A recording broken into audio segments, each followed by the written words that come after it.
Welcome to digital news. Kanpur Dehat के रूरा थाना क्षेत्र के मड़ौली गांव में सोमवार को कब्जा हटाते समय आग में जिंदा जली मां बेटी का बुधवार को बिठूर के गंगा घाट पर अंतिम संस्कार कर दिया गया। इस दौरान मौके पर भारी फोर्स भी मौजूद रही। बता दें कि दोनों के शव मंगलवार देर रात पोस्टमार्टम के बाद गांव लाए गए थे। सुबह 9:05 पर एसपी ने शवों को कंधा देकर बिठूर के लिए रवाना कराया, लेकिन पीपल की रस्म पूरी न होने पर शव 7 किलोमीटर से वापस लाए गए और रस्म पूरी होने के बाद 9:55 पर फिर से रवाना किए गए।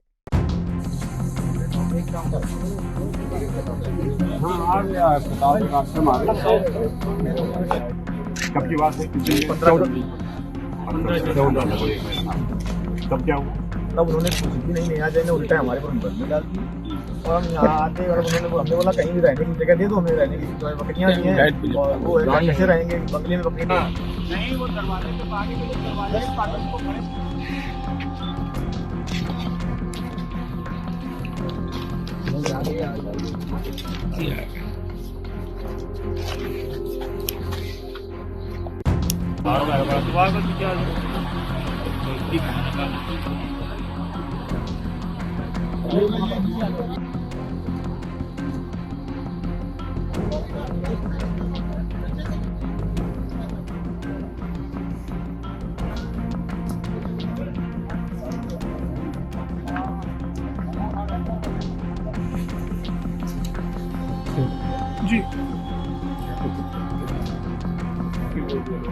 जी पकड़ लिए जाए बस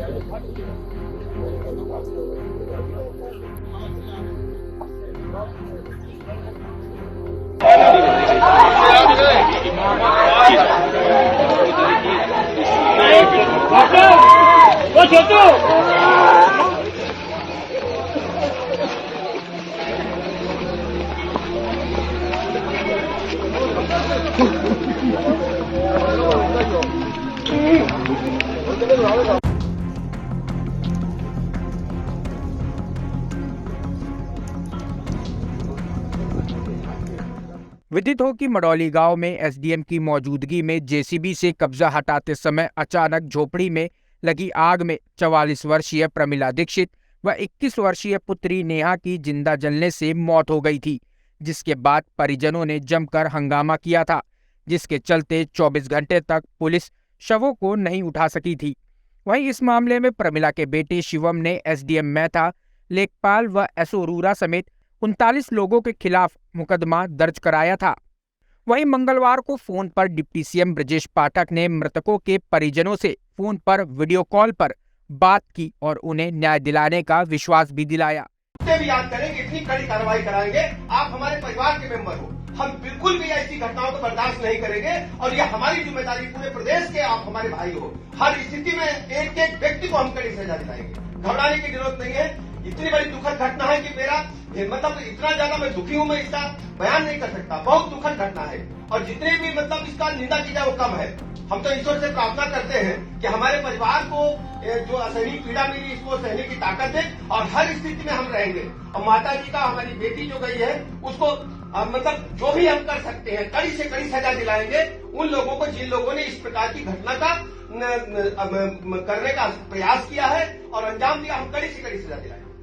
डिप्टी सीएम के आश्वासन के बाद परिजनों ने शव को उठाने दिया और देर रात पोस्टमार्टम के बाद कड़ी सुरक्षा में दोनों शव गांव लाए गए। वहीं बुधवार सुबह एसपी ने कंधा देकर शवों को सरकारी वाहन से बिठूर के लिए रवाना कराया और दोपहर को गंगा किनारे दोनों का अंतिम संस्कार कर दिया गया। अंतिम संस्कार से पहले कानपुर देहात के एसपी बीबीजीटीएस मूर्ति का क्या कहना था, पहले वो सुनिए। तो यहाँ पे खत्म करके फिर तुरंत हम लोग निकलेंगे बिठूर के लिए। पहले शवों को घर पर रखा गया था, अब उसी भूमि पर लेकर आए हैं जहाँ पर इनकी मौत हुई थी। वजह क्या है?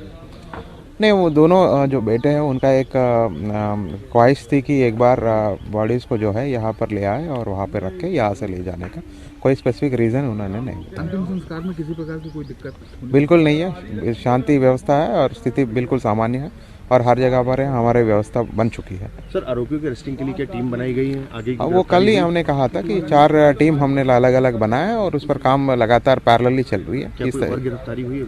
अभी तक वही दो गिरफ्तारी कल मैंने बताया तो वही हुई है, लेकिन जितना जल्दी हो सके गिरफ्तारी करके आपको हम विदित कराएंगे। वहीं शवों का अंतिम संस्कार होने के बाद सवाल ये उठता है कि आखिर कौन है इन मां और बेटी की मौत का जिम्मेदार? क्या वो प्रशासन है या फिर वो अधिकारी हैं जिन्होंने वक्त रहते कोई भी कदम नहीं उठाया, सिर्फ दर्शक बने देखते रहे? फिलहाल इस मामले पर जांच के आदेश दिए जा चुके हैं। अब देखना तो यह होगा कि प्रशासन इसे कितना गंभीरता से लेता है और कब तक उचित कार्रवाई होती है। वहीं अब सुनिए परिजनों का इस पर क्या कुछ कहना है। ब्रजेश पाठक जी ने, माननीय डिप्टी सीएम, उन्होंने आश्वस्त किया है कि आपकी मांगे पूरी होंगी और आपको 1-1 करोड़ रुपए और सरकारी नौकरी दोनों भाइयों को अलग अलग आवास मिलेगा, 5-5 बीघे का पट्टा होगा और पिताजी के लिए आजीवन पेंशन और राशन कार्ड मेरा बना के दिया जाएगा और अपराधियों के खिलाफ सख्त कार्रवाई की जाएगी, उन्होंने आश्वासन दिया। देखिए, निश्चित रूप से जो ये घटना है और घटनाक्रम है, जो दोषी हैं उन पर कार्रवाई की जा रही है, जांच हो रही है। जो अन्य दोषी होंगे, बड़े अधिकारी होंगे जिनका दोष पाया जाएगा, उन पर भी कठोर कार्रवाई की जाएगी और ये कार्रवाई अपने आप में प्रदेश में एक मिसाल के रूप में देखी जाएगी कि किसी को ये अधिकार नहीं है कि किसी गरीब के आशियाने को उजाड़े। और जहां तक योगी जी की मंशा भी है कि किसी गरीब के आशियाने को नहीं उजाड़ा जाएगा, तो निश्चित रूप से ये घटना निंदनीय है और पूरी सरकार इस परिवार के साथ है। कल जो है पीड़ित परिवार से डिप्टी सीएम साहब ने वीडियो कॉल के माध्यम से वार्ता की है और पीड़ित परिवार ने डिप्टी सीएम साहब को अपनी सभी जो समस्या थी या मांगे थी उनके सामने रखी और उसके बाद जो है डिप्टी सीएम साहब ने जो ऐसे मांगे जो स्थानीय स्तर पे जो है जिनको सहायता उपलब्ध कराई जा सकती है या जिनकी पूर्ति जो है स्थानीय स्तर पे की जा सकती है, तो उसको परीक्षण करके तत्काल जो है उस पर उचित कार्रवाई करने के निर्देश दिए। ऐसे मांगे जो शासन स्तर पे निर्णय लेनी है उसको शासन को रेफरेंस बना के भेजने के लिए, ताकि शासन भी उस पर उचित जो है परीक्षण करके उचित निर्णय लिया जा सके। इससे पीड़ित परिवार संतुष्ट था और उन्होंने कल पोस्टमार्टम और आज सुबह जो है अंतिम संस्कार। दादा, क्या नाम है आपका? किरण गोपाल दीक्षित। ये आप जल गए हैं, कैसे जल गए? ये लोग आए, एसडीएम तहसीलदार और ये अशोक दीक्षित, अनिल दीक्षित, तनिया दीक्षित, बड़े बाबा दीक्षित, मतलब काफी लोग आए। गेंदन की लड़का गेंदन आके बोले आग लगा दे, तो आग लगा दी। हम लोग अंदर तो जो है और बाकी तो निकल आए, हम लोग बड़ी मुश्किल निकल पाए। अच्छा, आप इतने जले हैं, आपको अभी तक प्रशासन कोई मदद नहीं मिली? कोई मदद नहीं, जलते हुए भाग गए लोग। आप किसको जिम्मेदार मानते हैं हत्या का? हम ये गौरव दीक्षित है, दिल्ली में वो ड्यूटी कर रहे हैं आर्मी में, और ये जो है निक्कू। अच्छा, जिला प्रशासन क्यों आपका गिराना चाहता था? ये गौरव दीक्षित जो है ना, ये इनसे मिले लेखपाल से और ये एसओ से, ये मिल के जो है रुपये से दे के जो है गिरवा दी हमारे, जो है जबरदस्ती गिरवा दी। अच्छा, डीएम से भी मिले थे आप? क्या डीएम ने क्या आश्वासन दिया? मिलने नहीं आई, और वो जो है वो जो एसपी साहब जो है मारन दौड़े हटा के भगा दी। अच्छा, हाँ, बोले जो है न्याय मिलेगा। न्याय की जगह आप पर क्या मुकदमे भी लिखाए गए थे? हाँ, मुकदमा लिखा दिए 8 लोगों, ये जो है लिखवाए गए, मिल गए, मेरे पास नोटिस नहीं आया। कानपुर देहात की ये घटना अब धीरे धीरे राजनीतिक मोड़ लेने लगी है। इस अग्निकांड को लेकर आज यानी कि बुधवार को लखनऊ में कांग्रेस कार्यकर्ताओं ने जमकर हंगामा किया और बीजेपी सरकार का विरोध किया। आइए, धीरे धीरे आइए। नहीं बोला क्या? वहीं कानपुर देहात की घटना पर बीजेपी के ब्राह्मण नेता और राष्ट्रीय परशुराम परिषद के अध्यक्ष सुनील भराला ने कहा कि कानपुर की घटना दुखद और हृदय विदारक है। इस घटना में सरकार भी अत्यंत संवेदनशील है। विपक्ष जात पात पर राजनीति ना करे, ब्राह्मण समाज की चिंता करने के लिए हम हैं। कानपुर देहात में झुग्गी झोपड़ी में रहने वाले परिवार की माँ बेटी की जो जलकर के मौत हुई है, बहुत दुखद है, हृदय विदारक है। इस घटना में सरकार भी अत्यंत संवेदनशील है। उत्तर प्रदेश सरकार के द्वारा धारा 302 में दोषियों के खिलाफ मुकदमा पंजीकृत कराया है। मैं कहना चाहूंगा, उन निर्धन ब्राह्मण परिवारों के लिए सरकार उचित मुआवजा देने जा रही है और विपक्ष को चेतावनी देना चाहता हूं कि इस पर जात पात पर राजनीति ना करें।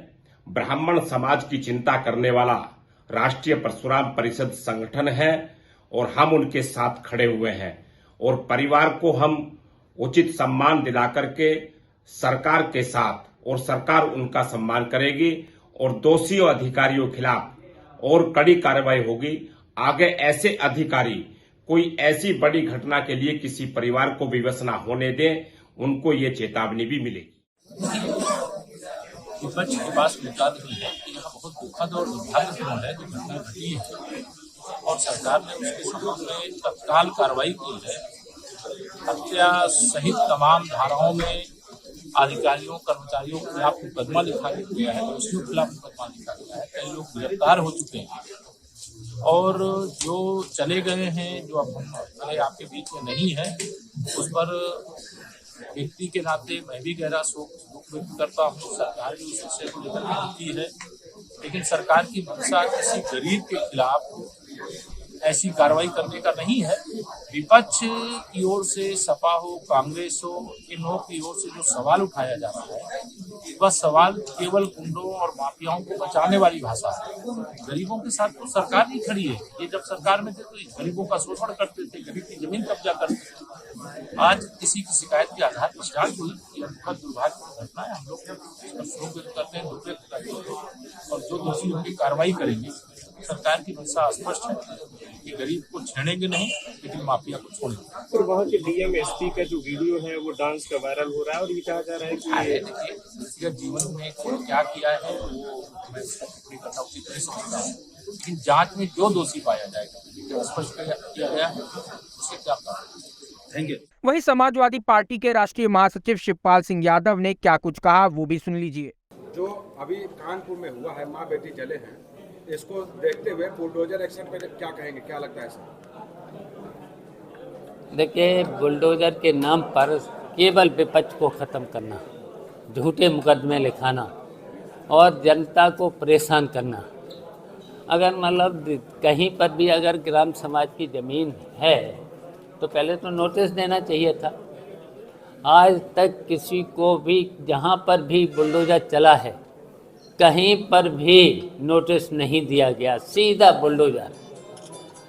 तो बुलडोजर के नाम पर अगर इसी तरीके से चलेगा, अभी तो मैंने कहा कि अभी तो इन्होंने कुछ चुनाव से पहले आप सब लोगों ने देखा होगा, यही मंत्री जो आपने बड़बोले मंत्री हैं जिनका नाम लिया है, ताली बजवा रहे थे।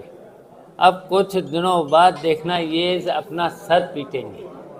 अगर इसी तरीके से बुलडोजर चलेगा तो निश्चित ये सर पीटेंगे। क्या लगता है इसको लेके सपा प्रतिनिधिमंडल कानपुर जाएगा? कल ही गया था, रोक दिया गया।